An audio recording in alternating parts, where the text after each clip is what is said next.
سلام، این بخش پنجم روایت کتاب بر لبه تنهایی، روایت کلان راهبرد امنیت ملی ایرانه. کم پیش اومده برای کتابی این همه وقت بذارم. خودم احساس میکنم برخی کمکاری های گذشته رو باید جبران کرد. من اگرچه هیچ وقت مقولات ژئوپلیتیک، امنیتی و نظامی رو از مقوله توسعه جدا نمیدونستم، اما اون چه در پادکست دغدغه ایران و در این ویدیوکست دغدغه ایران ارائه شده کمتر بر این موضوعات تمرکز داشته. روایت ولی نصر میتونه نقطه آغاز خوبی برای تمرکز بیشتر بر مقولات امنیتی، ژئوپلیتیک و توسعه باشه.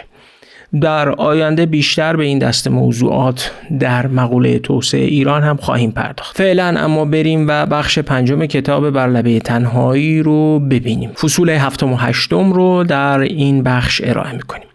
وقتی در 11 سپتامبر 2001 القاعده به برج‌های تجارت جهانی حمله میکنه، ایران تصور میکرد حالا افراط‌گرایی سنی در رادار توجه آمریکا قرار میگیره.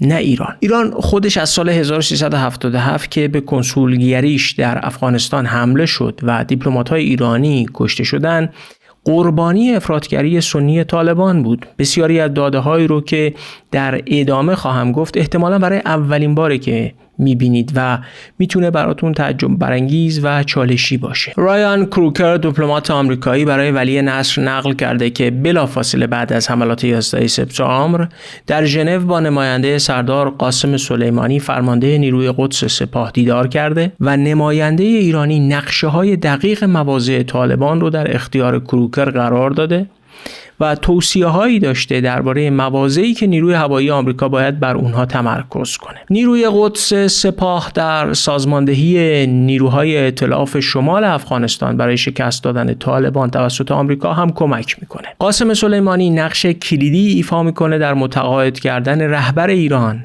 برای همکاری با آمریکا در ساقط کردن طالبان و معاونش یعنی سردار اسماعیل قاآنی مسئولیت همکاری مستقیم با ارتش آمریکا در سطح عملیاتی رو بر عهده میگیره. فراتر از این همکاری‌های نظامی امنیتی در سطح دیپلماتیک هم همکاری گسترده‌ای انجام میشه. بعد از سقوط طالبان کنفرانسی بین‌المللی برای ساماندهی افغانستان و بازسازی این کشور در بن آلمان برگزار میشه.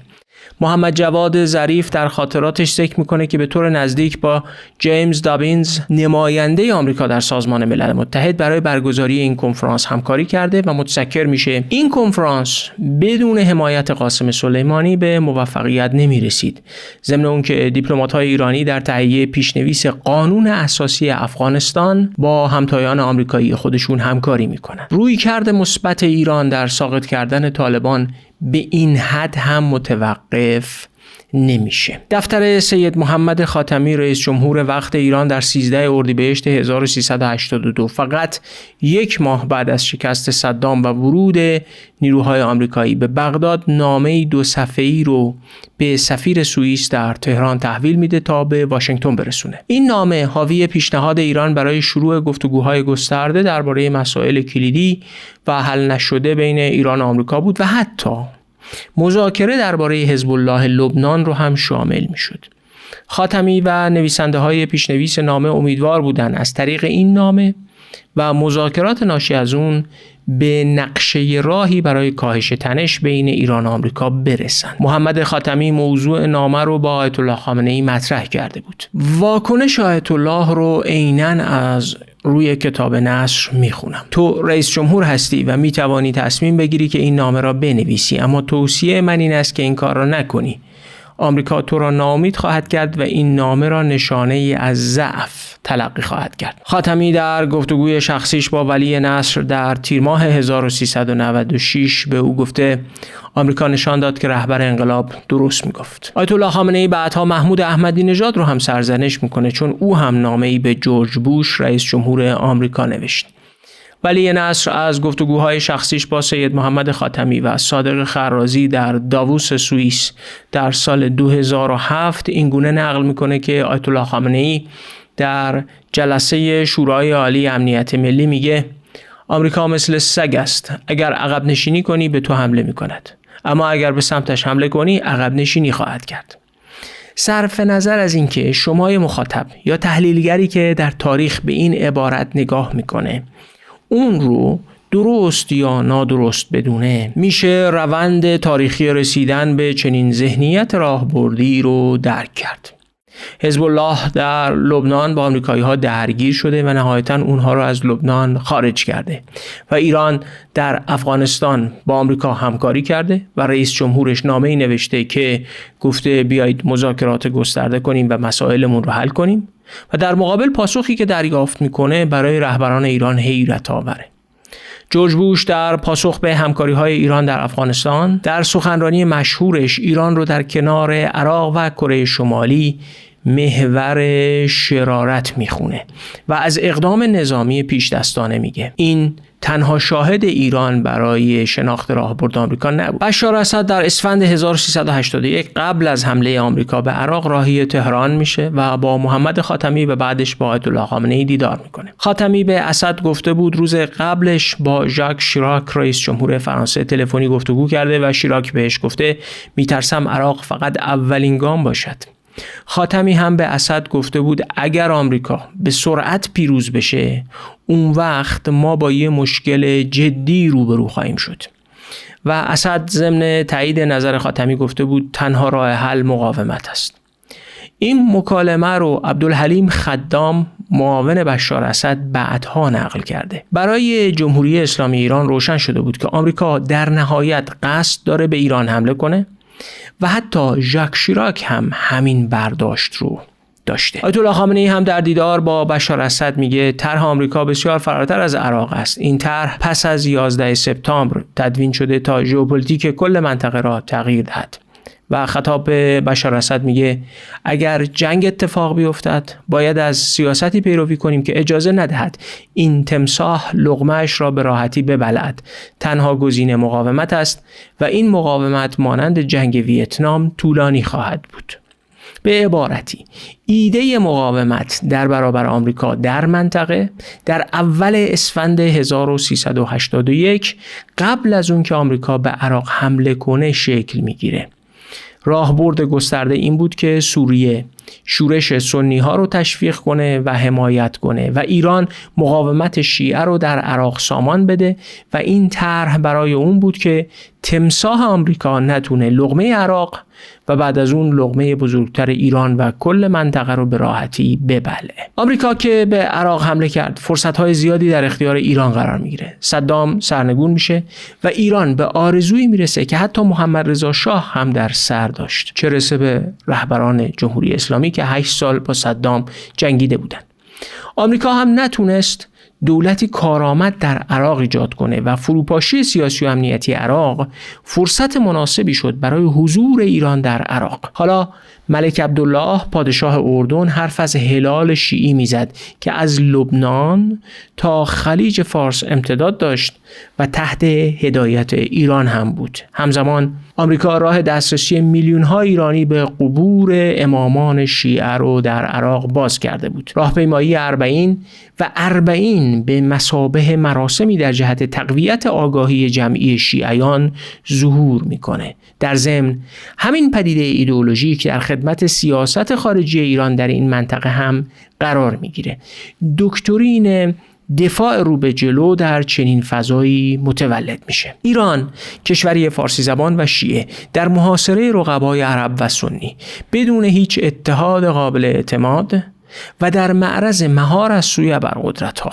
در چنین فضایی دکترین دفاع رو به جلو رو در مقابل آمریکایی بست میده که دست همکاری ایران در افغانستان رو رد کرده بود، ایران رو محور شرارت خونده بود و از حمله پیش دستانه حرف میزد. نصر معتقد دفاع رو به جلو به معنی نفوذ در کشورهای عربی و شکل دادن به محور مقاومت، دفاع و ایجاد بازدارندگی ایران در مقابل این تهدیدات بود. اما نکته جالبتری هم هست.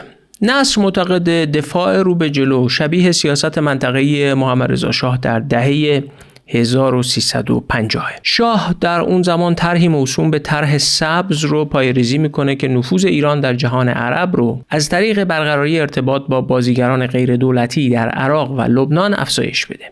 در لبنان مشخصاً دنبال توسعه روابط با شیعیان بود. ریشه های این طرح مربوط به سال 1336 شمسی بود، زمانی که کودتا در عراق سبب سرنگونی سلطنت شده بود و لبنان هم درگیر جنگ داخلی بود. سرهنگ مجتبی پاشایی که مسئول پرونده خاورمیانه در دستگاه اطلاعاتی ایران بود، رویکرد ایران در جهان عرب رو این گونه توصیف کرده بود: باید تهدید را در سواحل شرقی مدیترانه مهار کنیم تا از ریخته شدن خون در خاک ایران جلوگیری شود. این جمله از مجتبی پاشایی برگرفته از نقل قولیه که آرش رئیسی نژاد در کتاب شاه و شطرنج قدرت در خاورمیانه ارائه کرده. مجتبی پاشایی رئیس واحد مخفی ساواک در بیروت هم بوده. بنابراین راهبرد حضور نیروهای امنیتی ایران در شرق مدیترانه ریشه قدیمی داشت و به سال 1336 برمیگشت. فروپاشی عراق به ایران فرصت میده تا جای خالی دولت‌های فروپاشیده رو پر کنه و مرزهای دفاعی خودش رو در برابر آمریکا در درون کشورهای عربی بنا کنه. در ضمن سپاه در جریان جنگ با عراق یاد گرفته بود که مردم کشورهای دیگه به حضور نیروهای ایرانی و غیر بومی حساسیت دارن. بنابراین راهبرد ساماندهی نیروهای بومی اون کشورها، آموزش دادنشون و حمایتشون رو دنبال میکرد، نه اینکه خودش مستقیم حضور داشته باشه. نصر راهبرد جمهوری اسلامی ایران در مقابله با تهدید آمریکا رو ذیل مفهوم واقع گرایی دفاعی صورت بندی کرده. به عقیده نصر، ایران شکست‌های تحقیرآمیز صدام از آمریکا در سالهای 1370 و 1382 رو درک کرده بود و نمیخواست اونها رو تکرار کنه. نصر صریحاً می‌نویسه ایران نه می‌توانست و نه می‌خواست با ایالات متحده یا اسرائیل وارد یک جنگ متعارف شود. و ادامه میده دفاع رو به جلو حداقل در ابتدا نه از انگیزه‌های توسعه طلبانه بلکه از نیازهای واقع گرایانه امنیتی نشأت می‌گرفت. هدف آن پیروزی از طریق بازدارندگی بود، یعنی کاهش احتمال وقوع جنگ علیه ایران، نه فقط کاهش احتمال شکست در صورت آغاز جنگ. من این روایت از راهبرد نظامی امنیتی ایران رو کاملا در تضاد با بازنمایی و تصویر رسانه‌ای ارائه شده از اون میبینم. بازتاب‌های رسانه‌ای و روایتی که در ذهن بسیاری از ایرانی‌ها شکل گرفته اینه که جمهوری اسلامی ایران در پی جنگی مبتنی بر انگاره‌های ایدئولوژیک با آمریکا و اسرائیل بوده. این حتی روایتیه که خود رسانه‌های جمهوری اسلامی هم در دمیدن در اون نقش داشتن. روایت نصر اما از دکترین دفاع رو به جلو از لحظه حمله آمریکا به عراق، سفر بشار اسد به ایران و نقل قول محمد خاتمی از قول ژاک شیراک نشأت میگیره و این راهبرد اساساً دفاعی بوده و پس از همکاری ایران با آمریکا در سقوط طالبان و پاسخ ناخوشایند آمریکا شکل گرفته. در ضمن برخلاف بازنمایی رسانه‌ای که ایدئولوژی رو محرک اصلی راهبرد ایران میدونه، روایت نصر از ذهنیت رهبران و استراتژیست‌های ایرانی مبتنی بر نیاز امنیتی و احساس ناامنیه و ایدئولوژی رو در خدمت این نیاز میبینه. ایران از پیوندهای ایدئولوژیکش با شیعیان عراق و لبنان و علوی‌های سوریه برای متوقف کردن ماشین جنگی عظیم آمریکا استفاده میکرد. جنگ چریکی و نامنظم ابزار راهبرد دکترین دفاع رو به جلو برای متوقف کردن آمریکا قبل از رسیدن به مرزهای ایران بود، ولی در پس همه اینها نه انگیزه ایدئولوژیک بلکه نیاز امنیتی خوابیده بود، هرچند ظاهر ایدئولوژی داشت. قاسم سلیمانی در این راهبرد نقش مهمی داره. ایران در زمان جنگ با عراق از طریق قرارگاه رمضان اسرای شیعه عراقی رو آموزش میداد و از اونها نیروهای نظامی با عنوان لشکر بدر ایجاد میکرد. این قرارگاه بعد از سال 1367 به سپاه قدس و واحد عملیات برون‌مرزی سپاه تبدیل میشه. قاسم سلیمانی از سال 1376 فرمانده سپاه قدس میشه.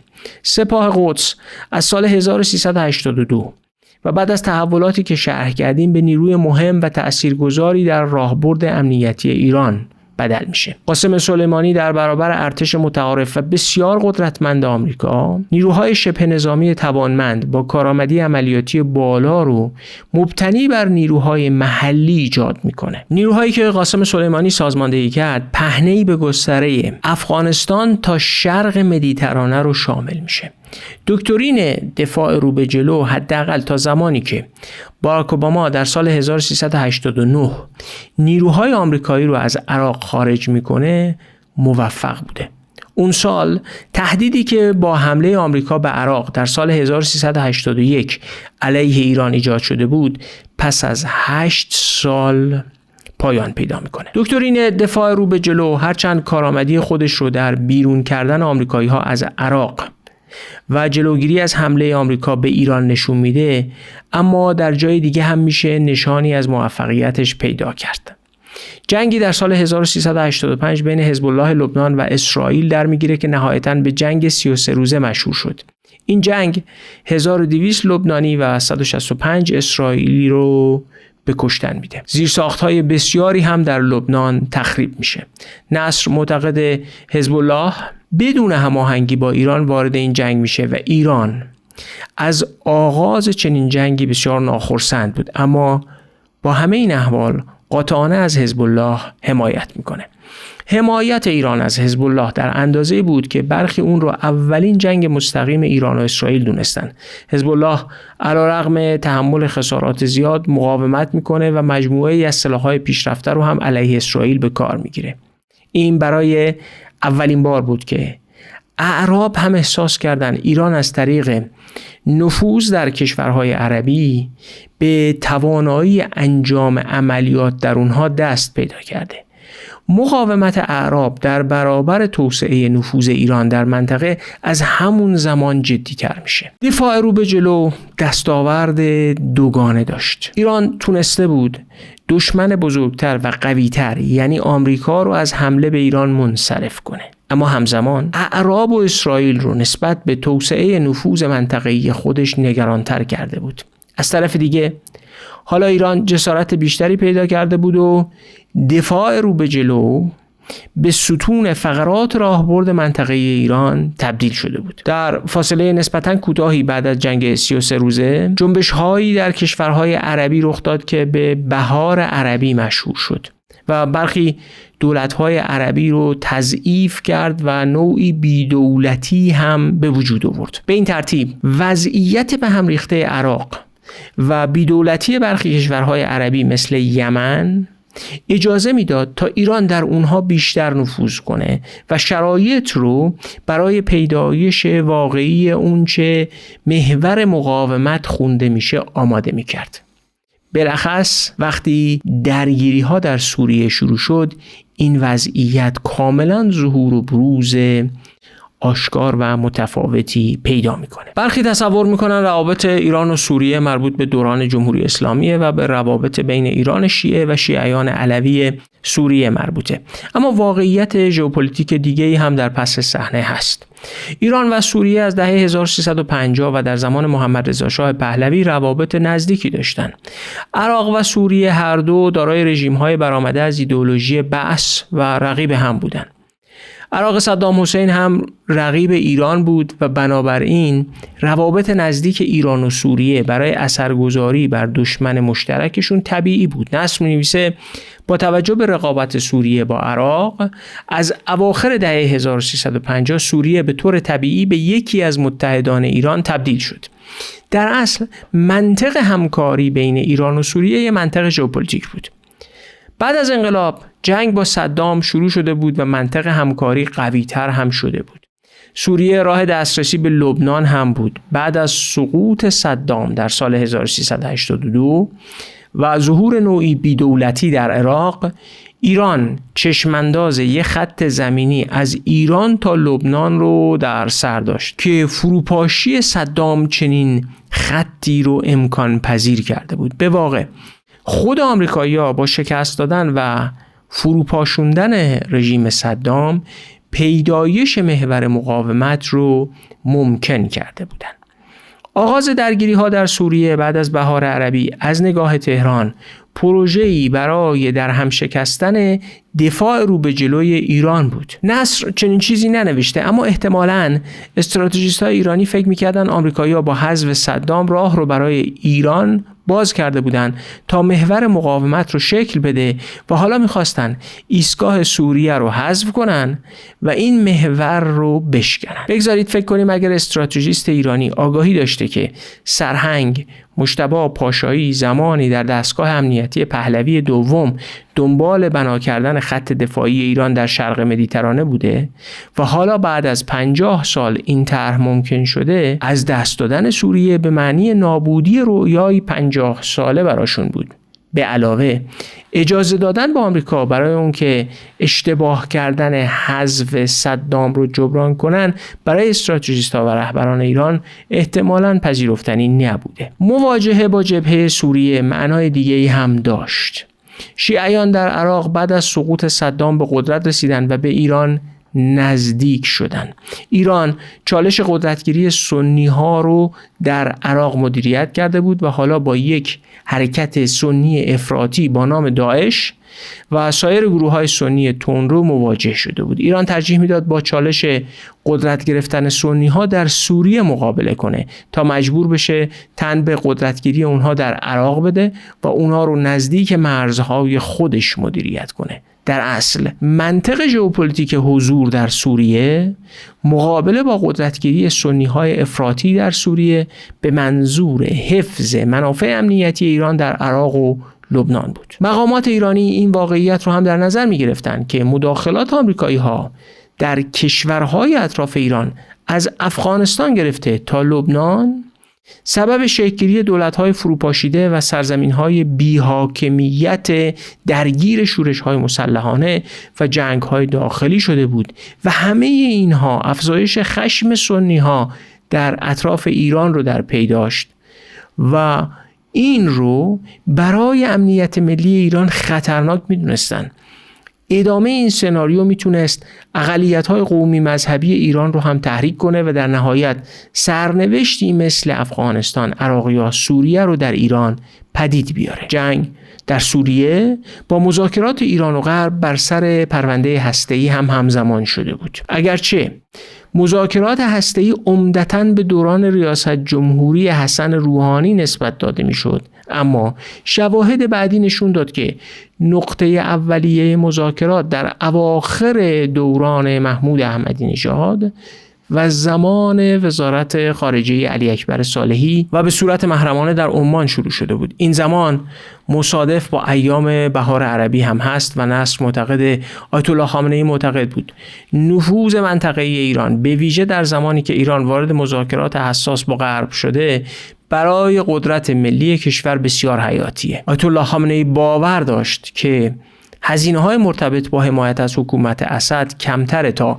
خطرات از دست دادن سوریه و سوریه رو عمق استراتژیک ایران میدونست. به عبارتی اون بخشی از حاکمیت که از مداخله در سوریه حمایت میکرد این اقدام رو برای نجات بشار اسد نمیدونست، بلکه شکست دادن پروژه آمریکا در منطقه رو دنبال میکرد. از نظر اونا هدف پروژه تجزیه سوریه و بعد از اون معطوف کردن توجه به ایران بود. سردارای سپاه سوریه رو کلید منطقه میدونستن و فکر میکردن هدف آمریکا نابودی حزب بعث سوریه نیست، بلکه هدف تضعیف ایران، حزب الله لبنان و تأمین امنیت اسرائیل. این همون منطقیه که تحولات ایران، لبنان، عراق، سرزمین‌های اشغالی فلسطین، سوریه و یمن رو به هم مرتبط میدونه و سید حسن نصرالله هم در مصاحبه‌ای چندی قبل از ترورش در مهر 1403 به اون اشاره میکنه. سیاست ایران در سوریه در روایت نصر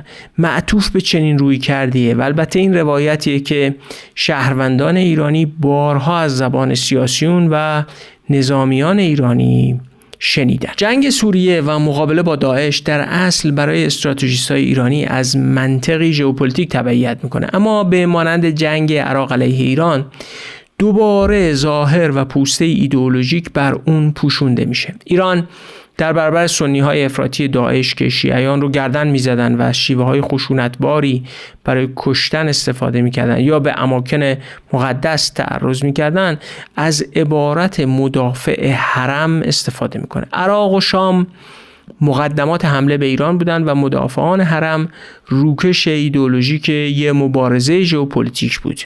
این روکش ایدئولوژیک اجازه میداد تا نیروهای شیعی از سراسر جغرافیای شیعه برای مقابله با افراطگرایی سنی بسیج بشن. نیروهای نظامی و شبه نظامی که از شیعیان عراق، افغانستان و پاکستان با عباراتی نظیر فاطمیون، زینبیون و حیدریون سازماندهی شدن، از همین منطق تبعیت میکردن. قاسم سلیمانی یاد گرفته بود که حضور نیروهای ایرانی در محیط‌های دیگه مشکل زایه و بنابراین نیروهایی از سوری‌ها، لبنانی‌ها، ایرانی‌ها، پاکستانی‌ها، افغانستانی‌ها و عراقی‌ها رو برای جنگی نامتقارن و چریکی در سراسر جغرافیای محور مقاومت سازماندهی کرده بود. جالب اینه که حالا آمریکایی‌ها داعش رو در قالب یه نیروی چریکی و از جنس جنگ نامتقارن سازماندهی کرده بودند که خود جنگ نامتقارن دهه‌ها ابزار دست ایران در مقابله با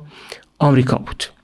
جالبه که ایران آمریکا رو به ایجاد داعش متهم می‌کرد، ولی در عراق آمریکایی‌ها هم با داعش می‌جنگیدن و ایران و آمریکا در عراق دشمن مشترک داشتن. نیروی هوایی آمریکا در عراق از جنگ زمینی قاسم سلیمانی و نیروی قدس علیه داعش حمایت میکرد، اما خاطره همکاری در جنگ علیه طالبان در دهه 1370 و عواقب اون و از جمله محور شرارت نامیدن ایران مانع از شکل‌گیری روابط بهتر یا اصلاح ذهنیت نسبت به همدیگه شد.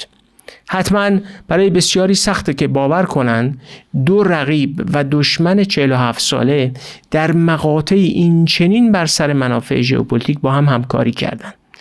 جنگ در سوریه سخت شده بود و ایران تلاش کرد روسیه رو به جنگ در سوریه بکشونه. روایتی که ولی نصر ارائه میکنه اینه که قاسم سلیمانی با سفر به روسیه پوتین رو متقاعد میکنه برای دفاع از منافع ابرقدرتی نظامیش وارد جنگ سوریه بشه. حرف نصر اینه که روسیه دلایل خاص خودش رو داشته، اما نمیشه از نقش ایران در کشیدن روسیه به جنگ سوریه صرف نظر کرد. این مداخله اثری تعیین کننده بر جنگ میگذاره. مجموع روایتی که نصر تا به اینجا از مداخله ایران در سوریه ارائه میکنه دو تصویر جا افتاده برای بخشای زیادی از جامعه رو به چالش میکشه.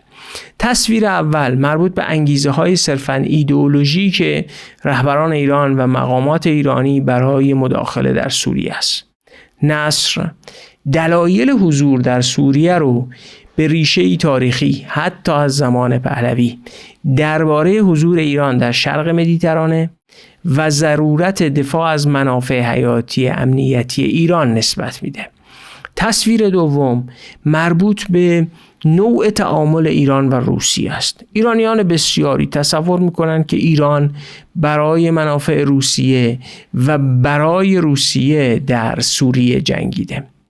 روایت طرف ایرانی و نویسنده این کتاب اینه که اتفاقاً طرف ایرانی بود که تلاش کرد تا روسیه رو به جنگ در سوریه بکشه و برای منافع خودش. برنده شدن راهبرد ایران در سوریه که نهایتاً منجر به خروج داعش از موسل در سال 1395 و بعد از اون از تمام مناطق شمالی عراق شد، پیروزی برای نظامیان ایرانی و به اصطلاح امروز برای میدان بود. این پیروزی عواقبی هم در سیاست داخلی ایران داشت. نصر می‌نویسه میدان تنها به معنای عرصه فیزیکی نبرد نبود، بلکه عرصه‌ای گسترده‌تر داخلی و خارجی بود که ایران در چارچوب جنگ ترکیبی با دشمنان نزدیک و دور خود روبرو میشد و در آن از ترکیب قدرت سخت و نرم در حوزه‌های اقتصادی، سایبری و اجتماعی بهره می گرفت. بعد از شکست دادن داعش این رویکرد دست بالا رو نسبت به دیپلمات‌ها پیدا کرده بود. جنگ در سوریه با کمک روسیه نوعی اتحاد و شراکت راهبردی بین تهران و مسکو رو شکل میده. این اولین بار بود که ایران و روسیه در جنگی با هم این شکلی همکاری میکردن. نصر به این مطالبی که میگم نپرداخته، اما بگذارید از منظری تاریخی به این همکاری نگاه کنیم. ایران در جنگ‌های مشهور ایران و روس به روسیه باخته بود و خاک از دست داده بود. ایران در جریان جنگ‌های جهانی اول و دوم توسط روسیه اشغال شده بود و شوروی در صدد جدا کردن آذربایجان از خاک ایران بود.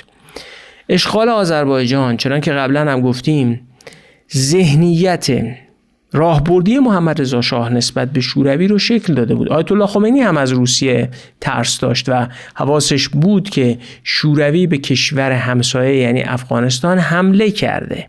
شوروی در جریان جنگ ایران و عراق با همه گونه تسلیحات و حتی موشک‌هایی که تهران رو هدف قرار میدادن از عراق حمایت کرده بود. ایران و روسیه در بستر چنین روابط تاریخی پرتنشی وارد همکاری نظامی در سوریه میشن. چند فرضیه و نکته رو میشه در این همکاری مشاهده کرد. 1. طرف ایرانی تونسته از دیوار بی‌اعتمادی حاصل از اون سابقه تاریخی پرتنشی که بخشش رو ذکر کردم عبور کنه و بر سر یک نفع مشترک در حوزه امنیت ملی غول نظامی خطرناک روسیه رو به همکاری بطلبه. نگرش متفاوت و اعتماد به نفس خاصی میخواد وارد این نوع رابطه شدن. نکته دوم، جمله مشهور کشورها دوستان و دشمنان دائمی ندارند بلکه منافع دائمی دارند همینجا مصداق پیدا میکنه. میشه 2 قرن از یک کشور ضربه خورد و ترسید. ایران از روسیه در این 2 قرن همین تجربه داشته، اما در یه موقعیت خاص از کمک اون کشور بهره گرفت. تضمینی هم نیست که در آینده هم بشه این همکاری پایدار بمونه. نکته سوم، طرف روس هم قدرت و قابلیتی در طرف ایرانی دیده که وارد این همکاری شده. این همون قدرت و اعتماد به نفسیه که ایران جمهوری اسلامی در فرایند چند دهه‌ای کسب کرده بود. نکته چهارم، چنان که ولی نصر هم اشاره میکنه، مشارکت روسیه در جنگ سوریه نهایتاً به همکاری دراز مدت‌تر و مشارکت ایران در جنگ اوکراین از طریق ارائه فناوری پهپادهای ایرانی به روسیه منجر میشه. یه منطق راهبردی دیگه هم در این مشارکت وجود داره. روسیه برای جلوگیری از نزدیک شدن ناتو به مرزهاش وارد جنگ شده بود و ایران هم برای دور نگه داشتن آمریکا از مرزهاش در خاورمیانه می جنگید. همکاری در اوکراین ادامه همکاری راهبردی در سوریه بود. سوریه مهمترین عرصه بروز و ظهور دکترین دفاع رو به جلو بود، اما تنها جای پیاده شدن اون نبود. یمن هم در بهار عربی دچار فروپاشی شد. قبایل حوثی یمن از اوایل دهه 1380 در صنعا پایتخت یمن شورش کرده بودند. حوثی ها شیعیان زیدی هستند که عقایدی متفاوت با شیعیان عراق و ایران دارند.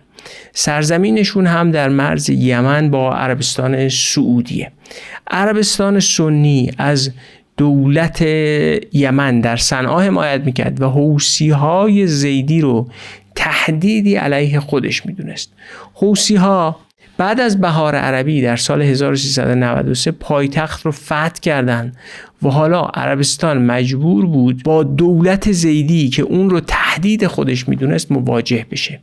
عربستان زیدی ها رو عامل دست ایران میدونست، اما ایران هم معتقد بود فشارهای عربستان باعث گرایش زیدی ها به ایران شده. نصر معتقد سپاه قدس در مسلح کردن و آموزش حوثی ها نقش داشت و وزنه فشار علیه عربستان بود، در جایی که عربستان از طریق سنی ها علیه ایران فشار می آورد. عربستان نهایتاً در اسفند 1393 به یمن حمله کرد، اما پیروزی قاطع و سریعی به دست نیاورد. یمن به جنگ داخلی افتاد، 10,000 نفر کشته شدند و یکی از بدترین بحران‌های انسانی جهان ایجاد شد. اما در نهایت حوثی‌ها دوام آوردند و به قابلیت‌های موشکی پیشرفته هم دست پیدا کردند و تهدیدی برای پادشاهی‌های جنوب خلیج فارس و تنگه باب المندب باقی موندند.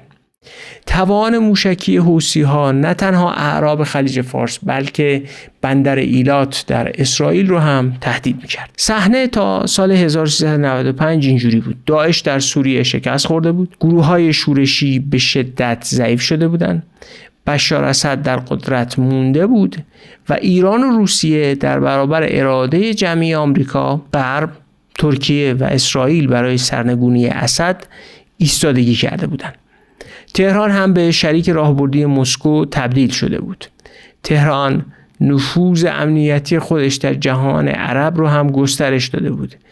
ارزیابی جالبتر نصر اینه که تهران این دستاوردها رو با هزینه اندک محقق کرده. نصر معتقد هزینه‌های تهران در این عرصه کسری از هزینه‌های ارتش‌های رقیب بوده. به علاوه دستاورد تهران چنان بود که نتانیاهو در برابر کنگره آمریکا ادعا کرد ایران بر 4 پایتخت خاورمیانه تسلط دارد: بغداد، بیروت، دمشق و صنعا. نصر معتقد نتانیاهو برای بزرگنمایی و اغراق چنین چیزی میگفت تا خطر تهران رو برای واشنگتن و اعراب بزرگ جلوه بده و با صراحت مینویسه از سوی دیگه تهران اغراقگویی نتانیاهو را نه تهدید بلکه مایه افتخار تلقی کرد. نتانیاهو به گمان من بسیار آگاهانه این اغراق و بزرگنمایی رو انجام داده. نیروهای نیابتی ایران زیر چتر موشکی ایران هم بودن و همزمان 1.5 دهه بود که مسئله هسته‌ای مطرح شده بود و از نظر غرب خطر دستیابی به سلاح هسته‌ای مطرح بود. نتانیاهو خطر ایران دارای نیابتی ها مجهز به موشک و امکان دستیابی به سلاح هسته‌ای که میتونه در اختیار نیابتی ها قرار بگیره رو بزرگ نمایی میکرد.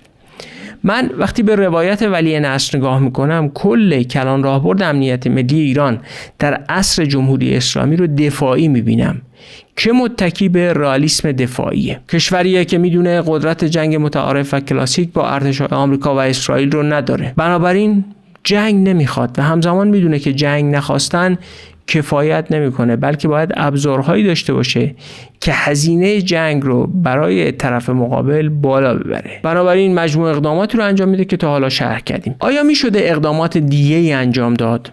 جای بحث داره، اما آیا این اقدامات تدافعی بوده؟ روایت نصر همین تدافعی بودن رو پررنگ میکنه و ریشه های اون رو به زمان محمد رضا شاه میبره که ایران روابطی بسیار خوب با غرب داشته.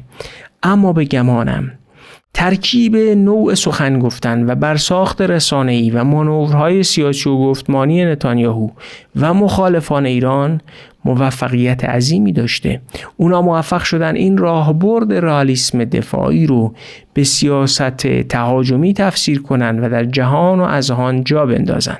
من فکر میکنم این جوهره همون چیزیه که محمد جواد ظریف از اون به امنیتی سازی ایران تعبیر میکنه. به نظر جواد ظریف اسرائیل بیش از همه تلاش کرده ایران رو در چنین قابی امنیتی سازی کنه و مقامات ایران هم در بسیاری موارد از اون استقبال کردن. این همون وضعیتیه که نصر می‌نویسه تهران اغراقگویی نتانیاهو را نه تهدید بلکه مایه افتخارش تلقی می‌کرد. محور مقاومت و دفاع رو به جلو تنها برنامه دفاعی ایران نبود. ایران از دهه 1370 برنامه توسعه موشک‌های خودش رو دنبال می‌کرد. هاشمی رفسنجانی خودش رو پدر برنامه موشکی ایران می‌دونست و از سال 1371 تلاش برای توسعه موشک‌ها آغاز شده بود. ولی نصر به گفتگوی شخصی خودش با جواد ظریف در شهریور 1399 اشاره میکنه که در اون برنامه موشکی رو جایگزین نیروی هوایی دونسته که ایران قادر به دستیابی به اون نیست. برنامه موشکی مهمترین ابزار دفاع نظامی ایران بود و همزمان چنان که گفتیم منبع تهدید هم به حساب می اومد و طرفهای غربی، عربی و اسرائیل سعی در تهدید سازی اغراقگونه از ایران داشتن. میانه دهه 1390 تا قبل از حمله 7 اکتبر و بعد از اون که غزه، حزب الله لبنان و سوریه زیر ضرب اسرائیل قرار گرفتن و به سقوط سوریه انجامید، نقطه اوج پیروزی دکترین دفاع رو به جلو و محور مقاومته. نصر می‌نویسه جنگ اسرائیل علیه غزه بعد از 7 اکتبر و ضربه خوردن محور مقاومت در لبنان، غزه و سوریه ورق را علیه ایران و حزب الله لبنان برگرداند و سؤالی راهبردی را در مقطع بعد از جنگ 12 روزه مطرح میکنه.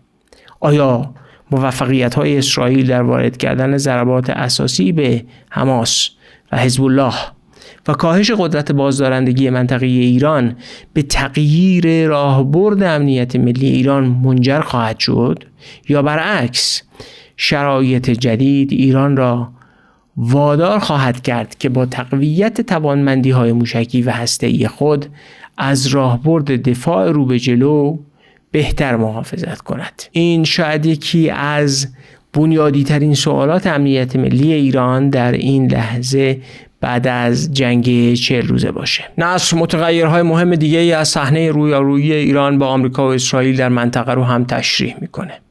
نصر می‌نویسه ایران نه تنها فاقد ثروت و فناوری‌های لازم برای رقابت با قدرت نظامی برتر آمریکاست، بلکه حتی مهمترین عنصر مورد نیاز برای جنگ‌های گسترده و طولانی مدت را هم ندارد، یعنی منابع انسانی گسترده. میانگین سنی کشور در دهه 1360 18 سال بود و آیت الله خمینی از ارتش 20 میلیونی میگفت. وقتی دکترین دفاع رو به جلو در سال 1382 شروع شد، میانگین سنی کشور 23 سال بود و امروز 33 ساله و تا سال 1409 به 37 سال میرسه. به عبارتی جمعیت جوان کافی برای جنگ در دسترس نیست. نصر می‌نویسه به همین دلیل ایران روی موشک‌ها و پهپادها سرمایه‌گذاری کرده و به احتمال زیاد به یک بازدارندگی هسته‌ای نیز نیاز خواهد داشت. ایران در حال پیر شدن است، اما در جوامع شیعه اطرافش در منطقه و همچنین در فلسطین جمعیت جوان غالب است. میانگین سن در یمن 19 سال، در عراق 20 سال، در غزه 18 سال و در کرانه باختری 21 سال است. سپاه طراح دکترین دفاع رو به جلوه و ابزارهای مهمی هم برای تاثیرگذاری بر سیاست کشور داره.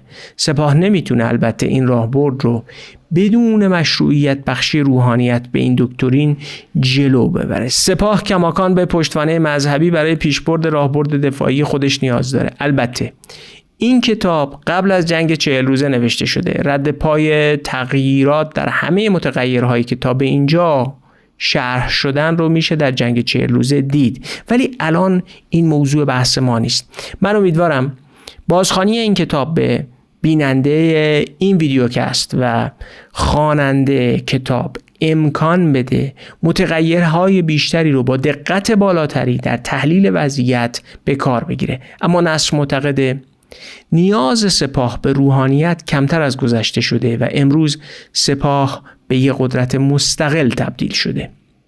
سپاه دیگه گارد حفاظتی روحانیت نیست، یه نیروی مستقله.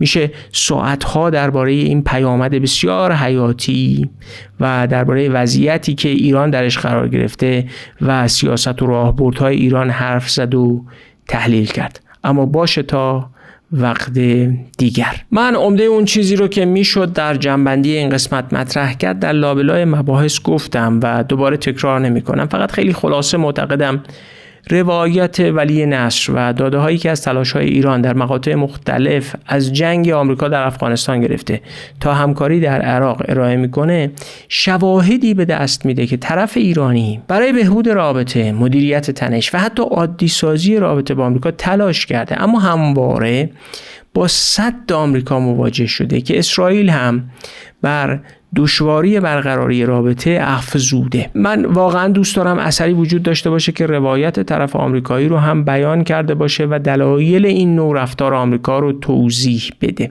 اتفاقا کتاب ساسان فیاضمنش که بعداً در همین ویدیوکست اون رو شرح میکنیم چنین کاری رو انجام میده و بعداً به این موضوع میپردازم. اگر در بین بینندگان ما هم کسی هست که از چنین متنی که موضع آمریکایی ها رو توضیح بده اطلاع داشته باشه خوشحال میشم برای ما بنویسه. به ترتیب بخش 5 روایت کتاب بر لبه تنهایی هم به پایان میرسه. مثل همیشه بسیار بسیار سپاسگزاریم که همراه ما هستید، ما رو میبینید و ما رو با دیگران به اشتراک میذارید تا بیشتر دیده بشیم. فعلا تا قسمت بعدی، خداحافظ.